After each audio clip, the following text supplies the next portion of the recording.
امریکہ کے ایک ہسپتال میں ایک عجیب و غریب واقعہ پیش آیا اور اس واقعے کے زیر اثر امریکن ڈاکٹر مسلمان ہو گیا۔ مذکورہ ہسپتال میں ایک روز ڈیلیوری کے 2 کیس ایک ساتھ آئے۔ ایک عورت سے لڑکا پیدا ہوا اور دوسری سے لڑکی۔ جس رات میں ان دونوں بچوں کی ولادت ہوئی، اتفاق سے نگران ڈاکٹر موقع پر موجود نہیں تھا۔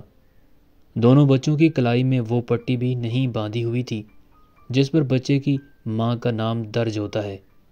تو نتیجہ یہ ہوا کہ دونوں بچے غلط ملت ہو گئے اور ڈاکٹروں کے لیے یہ شناخت کرنا مشکل ہو گیا کہ کس عورت کا کون سا بچہ ہے، حالانکہ ان میں سے ایک لڑکی تھی اور دوسرا لڑکا۔ ولادت کی نگرانی کرنے والے ڈاکٹروں کی ٹیم میں ایک مسلمان مصری ڈاکٹر تھا جس کو اپنے فن میں بڑی مہارت حاصل تھی اور امریکن ڈاکٹروں سے اس کی بڑی اچھی شناسائی تھی، اور اپنے سٹاف کے ایک امریکی ڈاکٹر سے گہری دوستی تھی۔ دونوں ڈاکٹر سخت پریشان تھے کہ اس مشکل کا حل کیسے نکالا جائے۔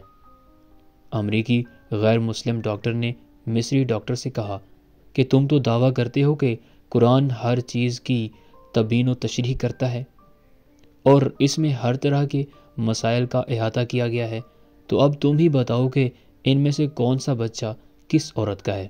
مصری ڈاکٹر نے کہا، ہاں، قرآن حکیم بے شک ہر معاملے میں نص ہے اور میں اسے آپ کو ثابت کر کے دکھاؤں گا، مگر مجھے ذرا موقع دیجیے کہ میں خود پہلے اس معاملے میں اطمینان حاصل کر لوں۔ چنانچہ مصری ڈاکٹر نے باقاعدہ اس مقصد کے لیے مصر کا سفر کیا اور جامع ازہر کے بعض شیوخ سے اس مسئلے میں استفسار کیا اور امریکن دوست ڈاکٹر کے ساتھ کی گئی بات چیت کی رودات بھی پیش کی۔ ازہری عالم نے جواب دیا کہ مجھے طبی معاملات و مسائل میں ادراک حاصل نہیں ہے، البتہ میں قرآن کی ایک آیت پڑھتا ہوں، آپ اس پر غور و فکر کریں، اللہ تعالیٰ نے چاہا تو آپ کو اس مسئلے کا حل اس میں مل جائے گا۔ چنانچہ اس عالم نے درج ذیل آیت پڑھ کر سنائی۔ ترجمہ: مرد کا حصہ 2 عورتوں کے برابر ہے۔ مصری ڈاکٹر نے اس آیت میں غور و تدبر شروع کر دیا اور گہرائی میں جانے پر اسے اس مشکل کا حل بالآخر مل ہی گیا۔ چنانچہ وہ لوٹ کر امریکہ آیا اور اپنے دوست ڈاکٹر کو اعتماد بھرے لہجے میں بتایا کہ قرآن نے ثابت کر دیا ہے کہ ان دونوں میں سے کون سا بچہ کس ماں کا ہے۔ امریکن ڈاکٹر نے بڑی حیرت سے پوچھا کہ یہ کس طرح ممکن ہے۔ مصری ڈاکٹر نے کہا کہ ہمیں ان دونوں عورتوں کا دودھ ٹیسٹ کرنے کا موقع دیجیے تو اس معمے کا حل معلوم ہو جائے گا۔ چنانچہ تجزیے و تحقیق کے نتیجے میں معلوم ہو گیا کہ کون سا بچہ کس عورت کا ہے، اور مصری ڈاکٹر نے اپنے غیر مسلم دوست ڈاکٹر کو اس نتیجے سے پورے اعتماد کے ساتھ آگاہ کر دیا۔ ڈاکٹر حیران و ششدر رہ گیا کہ آخر یہ کیسے معلوم ہو گیا۔